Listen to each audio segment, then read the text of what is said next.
Hello everyone, देखिए अब unit fourth start करते हैं। यूनिट फोर्थ का ए पार्ट। यूनिट फोर्थ के ए पार्ट में आता है आपके पास इलेक्ट्रोमैग्नेटिक इंडक्शन। तो इलेक्ट्रोमैग्नेटिक इंडक्शन को मैं फ्लक्स के बाद आपको बताता हूँ। सबसे पहले आप समझो कि मैग्नेटिक फ्लक्स क्या होती है। देखो मैग्नेटिक फ्लक्स क्या होती है कि मैग्नेटिक फील्ड लाइंस पास करेंगे एक पर्टिकुलर एरिया में से। मतलब कितनी number of magnetic field lines pass करेंगे एक पर्टिकुलर एरिया में से, वो होता है मैग्नेटिक फ्लक्स। मतलब अगर ज़्यादा लाइनें पास कर रही हैं मैग्नेटिक फील्ड वाली तो ज़्यादा फ्लक्स, अगर कम कर रही हैं उस पर्टिकुलर एरिया में से तो कम फ्लक्स। समझ रहे हो इतनी बात? जैसे इसको इस डायग्राम से समझो। जैसे मान लो ये आपके पास मैग्नेटिक फील्ड की डायरेक्शन है, ठीक है। मैग्नेटिक फील्ड लाइंस ऐसे जा रही हैं यहाँ पर, ठीक है। और हमने कहा इस पर्टिकुलर एरिया में से कितनी मैग्नेटिक फील्ड लाइंस जा रही हैं, ये होता है आपके पास फ्लक्स। जैसे इसको ऐसे समझो, जैसे मान लो मैग्नेटिक फील्ड लाइंस तो यहाँ से यहाँ जा ही रही हैं, ठीक है। ये हो गया आपके पास, ये मैंने कहा एक पर्टिकुलर, आपने एक सर्कल लिया, ठीक है। तो इस पर्टिकुलर एरिया में से कितनी फील्ड लाइंस जा रही होंगी, यहाँ से सभी जा रही होंगी। समझ लो, जैसे मान लो इधर भी मैग्नेटिक फील्ड लाइंस हैं, इधर भी हैं, ये सारे मैग्नेटिक फील्ड लाइंस हैं। और जहाँ पर ये सर्कल है इसमें से भी कुछ मैग्नेटिक फील्ड लाइंस निकल रही होंगी इस तरीके से, ये बाहर जा रही होंगी यहाँ से, ठीक है। तो मान लो जितनी भी इसमें से जा रही हैं, ठीक है, नंबर ऑफ लाइंस, वो क्या हो गई आपके पास मैग्नेटिक फ्लक्स बोल देंगे हम उसको। समझ रहे हो? ज़्यादा लाइनें पास करेंगी, अगर मान लो ये इधर से जा रही है ना इस साइड, ठीक है, ज़्यादा लाइनें पास कर रही हैं। अब ये तो मैंने एक पेन पकड़ा हुआ, ठीक है। ऐसे मान लो कई सारी लाइंस होंगी ना इसमें, ठीक है। समझ रहे हो इस बात को? तो अगर ज़्यादा मैग्नेटिक फील्ड लाइंस हैं तो मैग्नेटिक फ्लक्स ज़्यादा है, कम है मैग्नेटिक फील्ड लाइंस जो पास कर रही है इस पर्टिकुलर एरिया में से तो फ्लक्स कम है। कितनी बात क्लियर हुई या नहीं? ठीक है। अब देखो, अगर ये चीज़ आपको समझ में आ रही है, इस चीज़ को ऐसे ध्यान देना। ये पर्टिकुलर क्या है, हमारे पास एक सर्कल हमने माना जिसमें से मैग्नेटिक फील्ड लाइंस जा रही हैं, ठीक है। ये तो हो गई चलो मैग्नेटिक फील्ड लाइंस के लिए हमने बोल दिया, ठीक है। और ये है पर्टिकुलर सर्कल जिसका एरिया ए होगा, क्लियर। अब इसमें आपको पता है एक आपके पास एरिया वेक्टर होता है, पता है, एन कैप। ये सेम चीज़ आपके पास इलेक्ट्रिक फ्लक्स की तरह, वहाँ पर इलेक्ट्रिक फील्ड लाइंस कहते थे हम पर्टिकुलर एरिया में से जितनी पास करती हैं वो क्या होता है, इलेक्ट्रिक फ्लक्स होता है। और वहाँ पर भी अगर आपको याद हो एरिया वेक्टर होता है। एरिया वेक्टर उसकी डायरेक्शन बताता है, समझ रहे हो? एरिया वेक्टर कैसे, एरिया की डायरेक्शन कैसे बताएगा? जैसे ये था आपके पास ये सर्कल, ठीक है। हमेशा एरिया वेक्टर क्या होता है, परपेंडिकुलर होता है इस तरीके से। अगर मैं इसको ऐसे दिखाऊँ आपको, समझ रहे हो, इसके परपेंडिकुलर इस तरीके से, समझ रहे हो ये चीज़ है, इसके परपेंडिकुलर हमेशा क्या होता है, एरिया वेक्टर होता है। तो एरिया वेक्टर यहाँ पर परपेंडिकुलर होगा, जो कि हम बोल रहे हैं क्या है, वो एन कैप होगा। क्या इतनी बात क्लियर है? ठीक है। अब देखो फ्लक्स का जो फॉर्मूला आपके पास इलेक्ट्रिक फ्लक्स में था वही मैग्नेटिक वाले में होगा। सिर्फ यहाँ पर क्या आ जाएगा, मैग्नेटिक फील्ड आ जाएगा, और यहाँ पर भी डॉट लगेगा और साथ में एरिया आ जाएगा। वहाँ पर क्या हो जाता था, इलेक्ट्रिक फील्ड आ जाता था ई डॉट ए, समझ रहे। और यहाँ क्या आता है, बी डॉट ए। अब ये डॉट वाली कहानी आपको पता होगी, कई बच्चे पूछते भी थे ये चीज़ कि डॉट ही क्यों लगाया, क्रॉस क्यों नहीं लगाया। अब देखना ज़रा ध्यान से, अगर हम यहाँ पर क्रॉस प्रोडक्ट लगाते हैं, समझ रहे हो, तो क्या बनता, बी ए। क्रॉस प्रोडक्ट हटाने के लिए क्या लगता है आपके पास, साइन थीटा लगता है, समझ रहे हो। और अगर यहाँ डॉट हटाएं हम तो क्या बनेगा आपके पास, बी ए कोस थीटा, इस तरीके से, ठीक है, ये चीज़ बनेगी। और साथ में आप एन कैप लगाना चाहते हो तो लगा सकते हो। ये किसके लिए है आपके पास, इस एरिया वेक्टर, ये जो आपने एक पर्टिकुलर पार्ट लिया है सर्कल वाला, ठीक है, इसका एरिया वेक्टर है ये, ठीक। क्योंकि ये हम क्यों लेते हैं एक्चुअल में, क्योंकि ये जो थीटा होता है आपके पास, ये थीटा किसके बीच में होता है, मैग्नेटिक फील्ड और ये एरिया वेक्टर जो एन कैप होता है इसके बीच का होता है, ठीक है। कई बच्चे समझते हैं मैग्नेटिक फील्ड और एरिया के बीच में, तो अगर आप ऐसे समझते हो तो एरिया को समझ लेना उसका एरिया वेक्टर है, फिर समझ रहे हो, क्लियर है। क्योंकि एंगल तभी पता चलेंगे आपको, क्योंकि अगर आपको एरिया वेक्टर पता होगा कि किस साइड होता है, ठीक है। अब चलो बात करते हैं कि डॉट और क्रॉस क्यों होता है। देखो अगर ये क्रॉस है, ठीक है, अब देखो एरिया वेक्टर किस साइड होता है इसका, परपेंडिकुलर, समझ रहे हो, ये देखो इस साइड, ये डायरेक्शन है। अब देखो ये ना डायरेक्शन या तो इधर भी हो सकती है इधर भी हो सकती है एरिया वेक्टर की। हम इधर ही क्यों ले रहे हैं, क्योंकि मैग्नेटिक फील्ड इधर है अपना, तो इसलिए हम इस साइड वाला कंसीडर करेंगे एरिया वेक्टर, ठीक है। ये मैंने कंसीडर किया, और मैग्नेटिक फील्ड भी इधर ही जा रहा है और एरिया वेक्टर भी इधर जा रहा है, तो सेम डायरेक्शन हो गई। तो थीटा कितना, 0, क्लियर। थीटा कितना बनता है हमारे पास, 0 डिग्री का बनता है। तो देखो यहाँ पुट करो आप, बी ए साइन 0। साइन 0 बताओ क्या होता है, 0 होता है, साइन 0 0 होता है। तो ये तो पूरा 0 ही आ गया, तो इसमें तो फ्लक्स 0 हो गई। लेकिन हमें तो प्रैक्टिकली पता चल रहा है कि अगर हमने ये सर्कल ऐसे रखा हुआ है और मैग्नेटिक फील्ड इसमें से ऐसे निकल रही है तो फ्लक्स तो है ही है कुछ ना कुछ। लेकिन अगर मैं क्रॉस लगाता तो हमारा क्या हो जाता, प्रैक्टिकल पर्पज ये रॉन्ग हो जाता थ्योरी में, समझ रहे हो। तो इसलिए यहाँ डॉट लगा। अब डॉट से देखो क्या होगा, कोस थीटा है, देखो ध्यान देना, बी ए कोस थीटा है डॉट की वजह से, ठीक है। तो थीटा तो 0 ही रहेगा इसमें, तो बी ए और कोस 0 क्या होता है, 1 होता है, समझ रहे हो। तो बी ए, तो फ्लक्स आ रही है कुछ ना कुछ, ये मैक्सिमम है, समझ रहे हो इतनी बात या नहीं, ठीक है। तो फ्लक्स आ रही है, और प्रैक्टिकली भी हमने देखा कि फ्लक्स आ रही थी। और अगर क्रॉस लगाते हैं तो फ्लक्स 0 बनती है, लेकिन अगर डॉट लगाते हैं तो फ्लक्स भी आ रही है और प्रैक्टिकली भी फ्लक्स थी, समझ रहे हो। तो ये इसलिए हम डॉट ही लगाते हैं। ऐसे ही इलेक्ट्रिक फ्लक्स में भी मैंने आपको समझाया था कि वहाँ डॉट क्यों लगता है, समझ रहे हो, सेम ही है कहानी। क्लियर है इतनी बात या नहीं? अब आपको समझ में आ गया होगा कि ये जो थीटा है ये किस किस के बीच का एंगल है। ये आपके पास angle between area vector and magnetic field. Clear है? तो हम यहाँ लिख भी देते हैं, where theta is the angle between area vector and magnetic field. Clear? ध्यान में रहेगा ये थीटा किस किस के बीच का है, ठीक है, उसी से पता चलेगा आपको एंगल क्या है। क्लियर हो रही है कहानी या नहीं? समझ में आ रही होंगी चीज़ें? क्लियर? ठीक है। अब देखो ये कैसी क्वांटिटी है, ये एक स्केलर क्वांटिटी है। जैसे इलेक्ट्रिक फ्लक्स भी हमारे पास एक स्केलर क्वांटिटी थी, वैसे ही मैग्नेटिक फ्लक्स भी क्या है हमारे पास, स्केलर क्वांटिटी है। और इसको ऐसे ध्यान रखा करो, जब भी डॉट प्रोडक्ट होता है, ठीक है, तो वो स्केलर में होता है, समझ रहे हो। डॉट प्रोडक्ट जो होगा आपका, तो वो जो क्वांटिटी बनेगी वो कैसी होगी, हमेशा स्केलर ही होगी। अगर क्रॉस होता है तो वो क्वांटिटी कैसी होती है आपके पास, वेक्टर, जिसको हम वेक्टर प्रोडक्ट भी बोलते हैं। क्लियर? ठीक है, इतनी बात क्लियर हो रही है ना? ठीक, तो हम यहाँ लिख देते हैं इसको, ये कैसी क्वांटिटी है, it is a scalar quantity.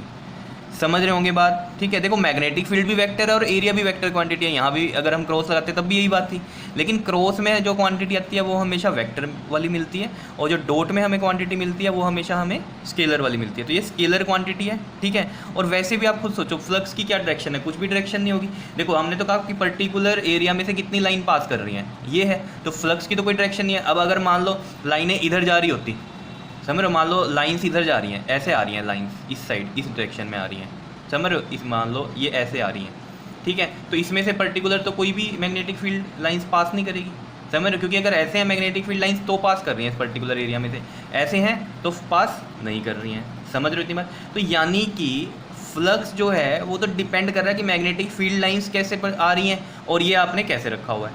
अगर मैग्नेटिक फील्ड लाइंस ऐसे आ रही हैं और इसको ऐसे रख दो आप, तो फिर तो फ्लक्स आएगी, समझ रहे हो। तो इन दो चीज़ों पे डिपेंड कर रही है ना चीज़, फ्लक्स की अपनी कोई डायरेक्शन नहीं है, समझ रहे हो ना। ये तो डिपेंड करता है कि आपने जो पर्टिकुलर पार्ट लिया है वो किस डायरेक्शन में लिया है और मैग्नेटिक फील्ड लाइंस की डायरेक्शन क्या है, समझ रहे हो इतनी कहानी या नहीं? ठीक है, तो ये एक स्केलर क्वांटिटी है। क्लियर? इसका एसआई यूनिट क्या होंगे आपके पास?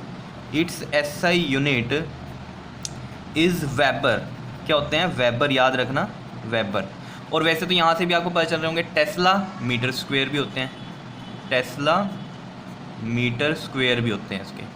क्लियर है इतनी बात या नहीं? ठीक है, वैसे मोस्टली ये वेबर में यूज़ होता है, लेकिन कई बार पेपर में 1 मार्क में पूछ लेते हैं कि टेस्ला पर मीटर स्क्वायर नहीं है, सॉरी ये, ठीक है, टेस्ला मीटर स्क्वायर है, क्योंकि ये मैग्नेटिक फील्ड है डॉट एरिया, ठीक है ना, तो टेस्ला मीटर स्क्वायर, समझ रहे हो। दोबारा लिखता हूँ मैं, Tesla metre square.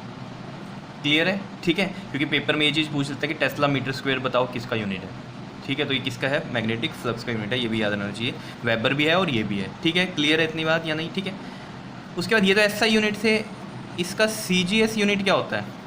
CGS unit is Maxwell. क्या होता है इसका?